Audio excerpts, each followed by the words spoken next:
Hello and welcome to my channel. I'm going to be taking you through all the lessons that you would learn if you were to go to culinary school. This will help you become a better chef or home cook. So we're going to start with quite basic stuff and then we'll move on to the more advanced as time goes by. So lesson number 1 is really about knife skills and your classic cuts of vegetable, and I'll cover most of the ones you'll need. It's not all of them, but it's the ones that you'll need to start off with. So let's go straight into it. So the first thing you need to learn to do is to work clean and tidy, be organized, have everything you need within reach and nothing that you don't. And really good tip is to use a waste bowl like I am here.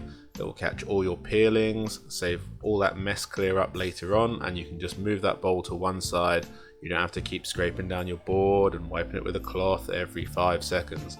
So just get that waste bowl and all the peelings straight into that waste bowl. You'll also see that I've got this tray here, and that is to move everything onto once I've finished preparing it, so it doesn't gather at the edge of my chopping board, giving me less and less space as time goes by. It's all neatly arranged, ready to use, ready to cook.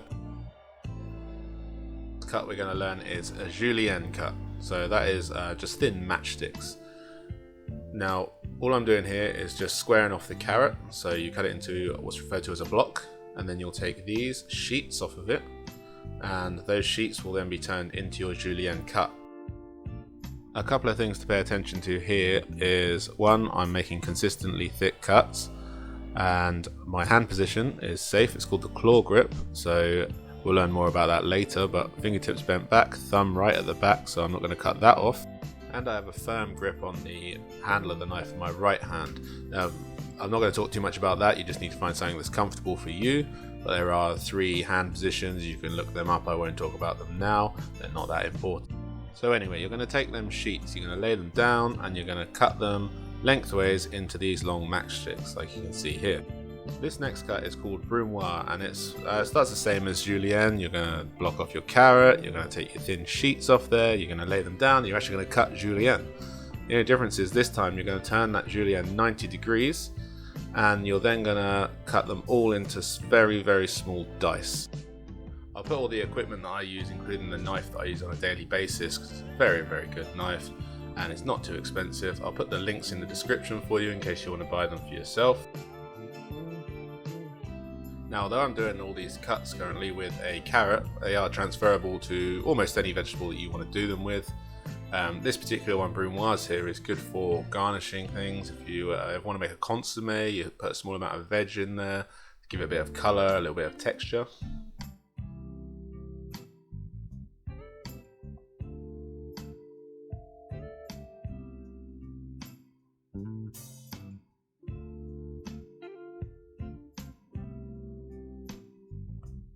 So this next cut we're going to do is called jadiniere. So some people call it batonette, but it's really good for things like crudités, or what us chefs call crudités, and you might know as just vegetable sticks, but it's a very even, consistent cut. And all we're doing, as we have done for the last couple of cuts, is we're going to just block that carrot off, and then we're just going to cut it into our jadiniere.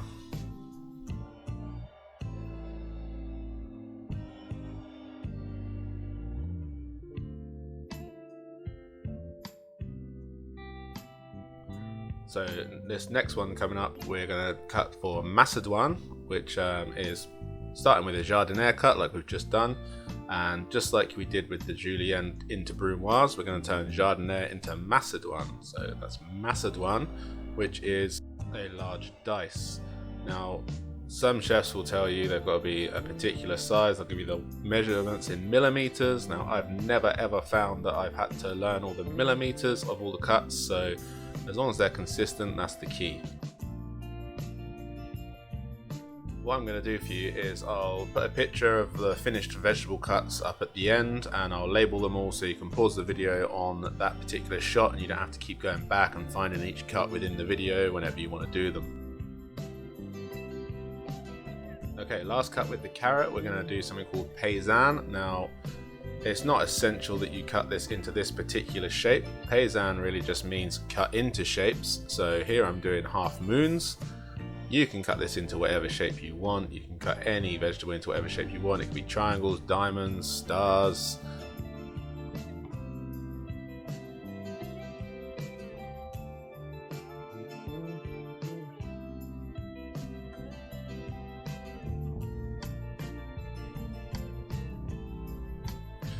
Okay, I wanted to cover a pepper because it's, in my time, it seems a lot of chefs tell you to prep a pepper in a lot of different ways, but this is certainly the best way I've found.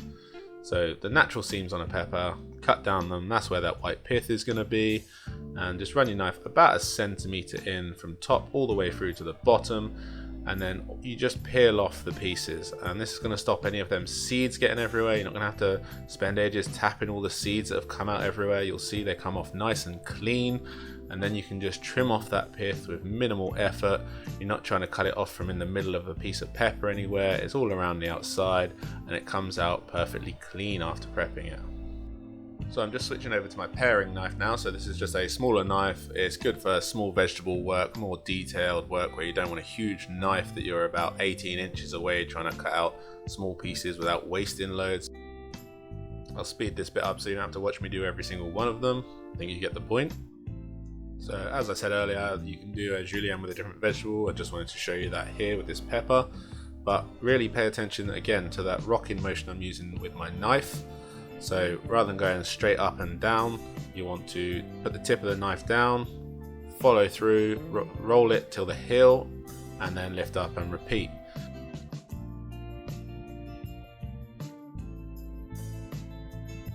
Then we'll just turn this 90 degrees and then we're going to dice it. Okay, so again the same technique as we did before, just with a different vegetable, but just how to dice a pepper.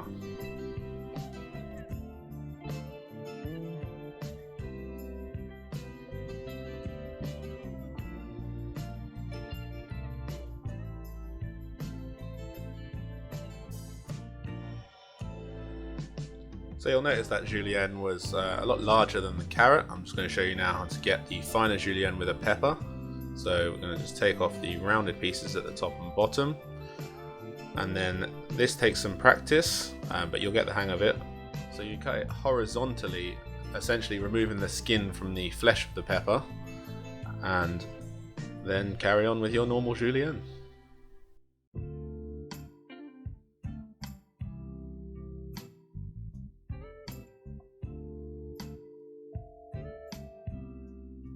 And again, with any julienne, you can turn that 90 degrees and cut it for a much finer dice. Let's do a brunoise cut. Now you may have noticed I've got a lot of offcuts sitting in the bottom left hand side of my tray, and I'm not going to use these bits of pepper now because I'm going to save them for something a little bit later, but they are not wasted, which is why they're not in my waste bowl. They are bits of usable vegetables, but all sorts of stuff which we'll cover in a short while. This isn't actually really got a name for it, but it's something that annoys me when I see a chef cutting something small one at a time, where this technique is a lot more efficient. If you're a bit worried about cutting your hand on this, you could also put these between two plates, run the knife between the two plates, and it will cut them perfectly in half as well.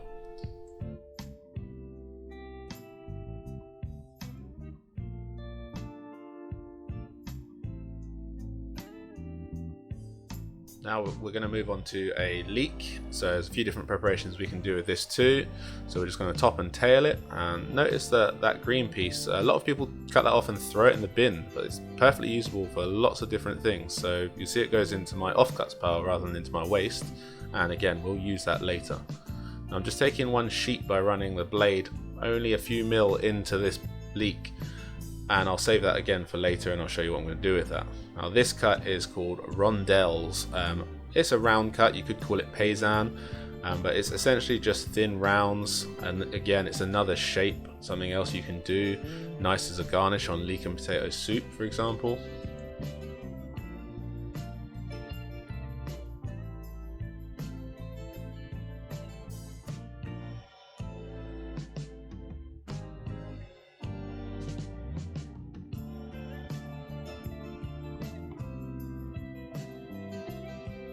So another couple of sheets, just stack them up together, press them flat, and just another julienne cut, but this time with a leek. You see it curls up a bit. This is actually really good if you deep fry it about 180 degrees. It goes brown, crispy, adds a lot of texture to a lot of dishes. You sprinkle it on top of things.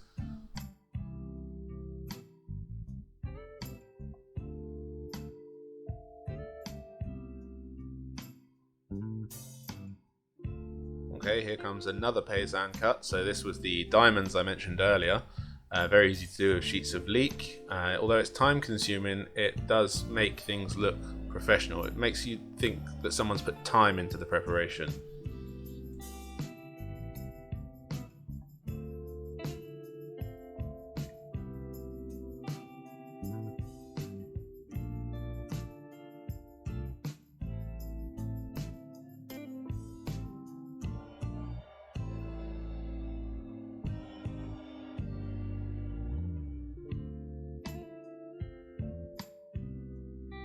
So I'm going to be putting a lot of like small tips in here that not a lot of people know, but things that will make your life a lot easier. And here is the first one.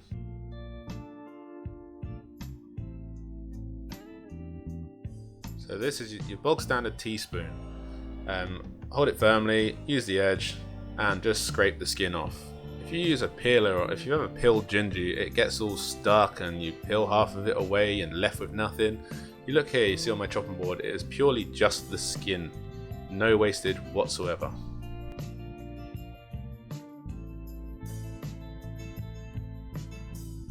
Alright, so quick cleanup through the magic of video, and we'll move on to some garlic, okay? So garlic down on the board, not this way up though, because as you can see, incredibly hard to separate the cloves. Turn it over, root side up, and just press down. And you'll see it mostly separates into its individual cloves.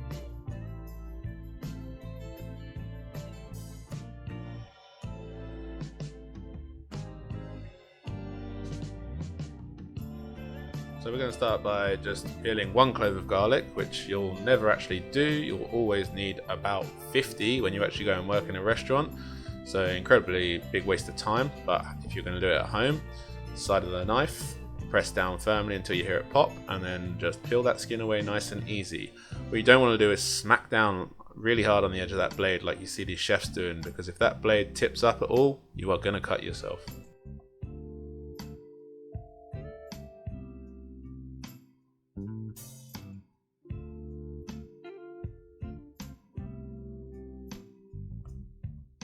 Now we're going to finely dice this garlic, and as with the previous techniques, you're going to cut it into a julienne, square it up, turn it 90 degrees, and turn it into your brunoise, and there you've got your finely diced garlic. But we can take that a step further. So you're going to use the side of your knife at about a 30-degree angle, and you're just going to run it over and keep pressing it into the chopping board until you can see it nearly goes translucent. It pretty much disappears. And now this is pureeing. I like to run my knife over it just one more time to make sure it's extremely fine. And then you can gather it back up and you've got pureed garlic.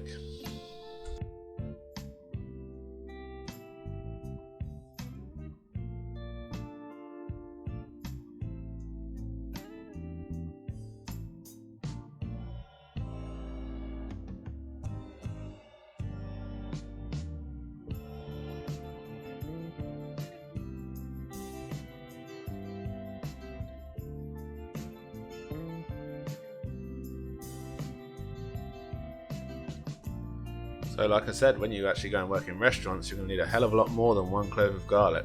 And here's how to do it. Chef tip number 2.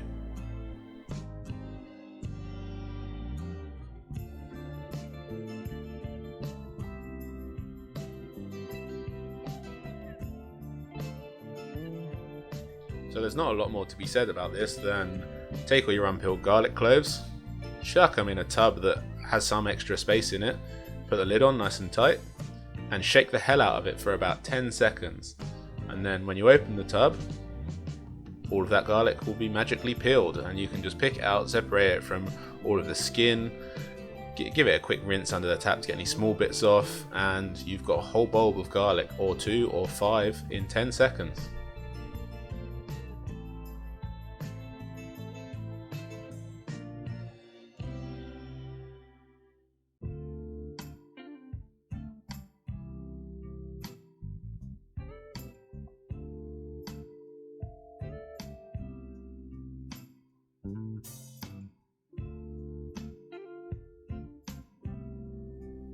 Okay, we're moving on to one of my personal bugbears, when a chef doesn't know how to prepare an onion.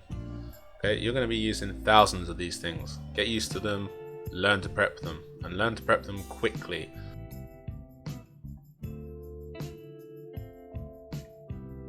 start by top and tailing it, and when you take that root off, you're just skimming off the dirty part of it. You're not cutting any of that root off. That's going to help that onion hold together and be a massive help later on when you're trying to dice this thing. Otherwise it's going to be falling apart all over the place. So just skim off those roots and any dirt and leave as much as the rest of the root intact. Cut evenly in half, straight through that root, and peel. So peel however you want to peel it. Just get it peeled. Okay, now your onion's peeled, you'll see there's these natural lines that run down it, and they're basically guidelines where you're going to cut. You want to have the flat side facing down, the root facing away from you, and you're going to make cuts all the way to the bottom of that onion, but not right to the back of the onion where the root is, otherwise it's all just going to fall apart. Now a lot of chefs again tell you to make 2-3 cross cuts. I find one just under halfway down is plenty. The rest of it will fall apart in small pieces anyway, you'll see in a minute.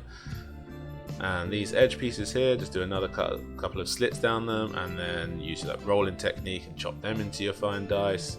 And again on the other side, and you should just be left with a small piece of root that is discarded.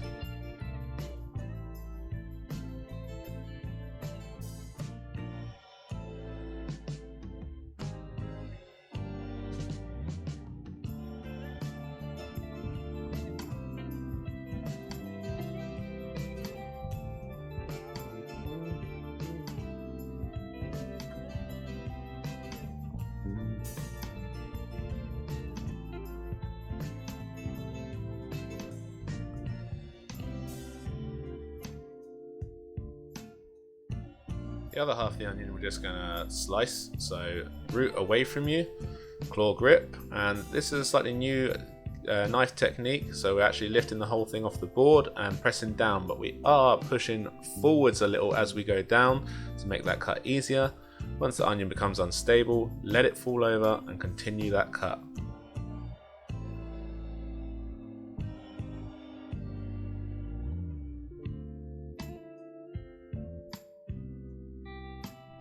Alright, we're on to the last cut, so you may remember these pieces from earlier, pieces of offcuts that we kept. Now, like I said, we're not going to waste any of them, and we're going to cut something called mirepoix. So mirepoix is just roughly cut. This is for things like soups that you're going to blend anyway, so there's no point in spending time cutting them into fine pieces or any particular shape. You're just going to cut them basically big enough to go in a blender most of the time. So cut them all up any way you like, as long as you'll be able to blend them. It really doesn't matter how you do this.